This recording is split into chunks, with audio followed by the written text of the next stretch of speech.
Hello, bienvenue sur Show Your Light avec Taya. Alors je sais, ça fait énormément de temps, franchement je suis pas fière de moi. Je vous ai laissé depuis février 2015, on arrive en 2016, on est encore en 2015 donc je publie encore une dernière vidéo. Je tenais à m'excuser à toutes les personnes qui m'ont suivi franchement et qui m'ont envoyé également des messages en disant n'arrête pas ce que tu fais, t'es dans la bonne voie. Et donc voilà, par faute de temps, par faute de mode d'emploi, enfin voilà, bref, plusieurs facteurs ont fait que je ne suis pas arrivée, je n'ai pas fait, mais ne vous inquiétez pas, je suis toujours là. New Year, New Me. Donc le sujet aujourd'hui avec lequel je vais commencer, c'est New Year, New Me. On arrive donc à l'approche de 2016, youpi, on est arrivé, on est enfin en 2016. Et donc c'est aussi un moment où on a le temps de tourner la page et aussi avant de tourner la page faire un feedback. Donc il est très important de faire un feedback après chaque année. Bon, il y a certaines personnes qui disent oui non mais si tu veux changer tu peux changer maintenant. Ok d'accord, laissons les personnes qui veulent changer en 2016, en début 2016. Donc voilà, donc il est très important de faire un feedback pour voir qu'est-ce qui a été, qu'est-ce qui n'a pas été. Alors pour toi qui as passé une année excellente, franchement félicitations déjà puisque tu es arrivé à ton objectif, tu es arrivé au top de toi-même et donc on ne peut que vous féliciter pour les personnes qui ont fait ça. Il y a certaines personnes qui ont eu une année assez satisfaisante, c'est-à-dire qu'il y a eu des bons moments, des mauvais moments et voilà, ils ont essayé de relater les événements qui se succédaient et donc voilà, ça a été un moment bien, un moment mal, voilà. En tout cas, t'as géré, on va dire. Il y a d'autres personnes qui par contre ont eu une année décevante. Une année décevante, c'est-à-dire que des downs, donc que de mauvais moments où on s'est dit que ouais c'est bon, je lâche prise, j'en ai marre de tout le monde, je ne veux plus parler à personne, voilà. Décevante. Plusieurs facteurs ont fait qu'aujourd'hui tu n'as pas réalisé tes objectifs. Donc ça c'est plutôt pour les personnes qui ont eu une année satisfaisante et décevante, mais par contre les personnes qui ont eu une année excellente, vous pouvez toujours regarder, ne vous inquiétez pas, c'est toujours des petits tips que vous pouvez encore développé au cours de l'année 2016. Et donc pour les personnes qui ont eu une année assez satisfaisante et une année décevante, il y a plusieurs facteurs qui ont fait qu'aujourd'hui tu n'es pas arrivé à réaliser tes objectifs. Les facteurs ont peut-être été les amitiés, donc il faut savoir que l'entourage compte énormément pour ta vie spirituelle. Déjà en tant que chrétien, quel est ton entourage? L'amour, ah oui, on va pas faire les personnes qui ne contextualisent pas cela dans la vie, puisqu'il y a certaines personnes, suite à un mauvais choix, tu te retrouves dans une mauvaise situation. Donc l'amour, on va entamer, vous inquiétez pas, au cours de l'année 2016. Et il y a également les études. Force aux miens, surtout aux étudiants de Belgique, donc les étudiants belges, nous sommes bientôt en examen, donc force à nous. Et également pour les personnes qui ont déjà entamé, qui sont déjà dans le monde du travail et qui eux ne sont peut-être pas arrivés à destination ou peut-être qui sont en train d'arriver à destination mais voilà ils ont besoin de quelques conseils, enfin bref c'est vraiment idéal pour tout le monde. Et donc moi je me suis posé une question, moi qui a passé, parce que j'ai passé une année assez satisfaisante, on va dire comme ça, c'était pas excellente, ça a failli être excellente mais voilà, bref, New Year, New Me. Et donc une année assez satisfaisante, j'avais besoin de tenir le coup, j'avais besoin de maintenir le coup, j'avais besoin d'être dans cette lignée pour être en progression constamment.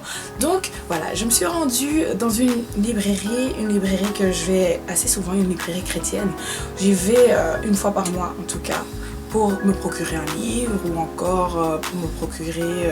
il y a souvent des petites tasses qui sont personnalisées, Jésus est mon sauveur, enfin plusieurs tasses qui sont vraiment... qui font du bien à ton esprit et à ton âme. Je suis rendue dans cette librairie là et je cherchais un livre qui pourrait m'aider à maintenir le coup en 2016 et je suis tombée dessus. Dieu merci. Donc avant de vous présenter ce livre, n'oubliez pas que la Bible est notre premier mode d'emploi. Sans ça, on ne peut pas avancer. C'est le seul héritage que Dieu nous a donné pour avancer, pour exceller dans nos vies. Donc il ne faut pas la mettre de côté, parce que souvent on a tendance avec les temps nouveaux de mettre la Bible de côté et d'écouter beaucoup plus les prédications et tout, etc. Certes les prédications c'est super important, mais il faut se ressourcer à la base. Toi-même tu te mets dans un coin, tu lis ta Bible et tu apprends, surtout non seulement lire, mais surtout la méditer. La méditer, c'est lire, plus étudier, plus la garder dans ton esprit en fait.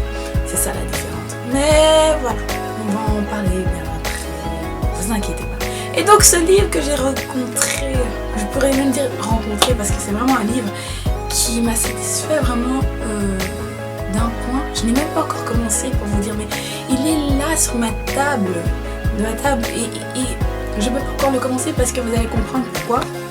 Alors, ce livre donc que je vous présente est intitulé 365 jours au pied du maître. 365 jours au pied du maître. Mais c'était le livre que je cherchais. Je cherchais quelque chose pour maintenir en 2016 et voilà ce qui est tombé. Et donc ce livre a été écrit par principalement le pasteur Jérémy Soudril. Jérémy Soudril qui est donc un des créateurs du site Enseigne-moi que je vous avais proposé lors de ma dernière vidéo que vous avez pu voir. Et donc Jérémy Soudril est donc un pasteur qui a pris l'initiative d'écrire ce livre 365 jours au pied du maître lui-même. Il s'est aussi fait aider par d'autres pasteurs tels que Mamadou Karambiri, des personnes qui sont dans le monde chrétien et qui aiment beaucoup regarder les prédications. Souvent vous pouvez connaître ce pasteur, c'est un grand pasteur. Et donc il y a aussi également Mamadou Karambiri qui a participé à l'ouvrage de ce livre. Il y a également pasteur Mohamed Sanogo, Joel Spinks et Michael Lebeau. Moi j'ai pris vraiment les personnes que je regarde souvent les prédications et tout, etc. Et il y a aussi d'autres que je peux vous citer, bien évidemment, Olivier Derain, pasteur Olivier Derain.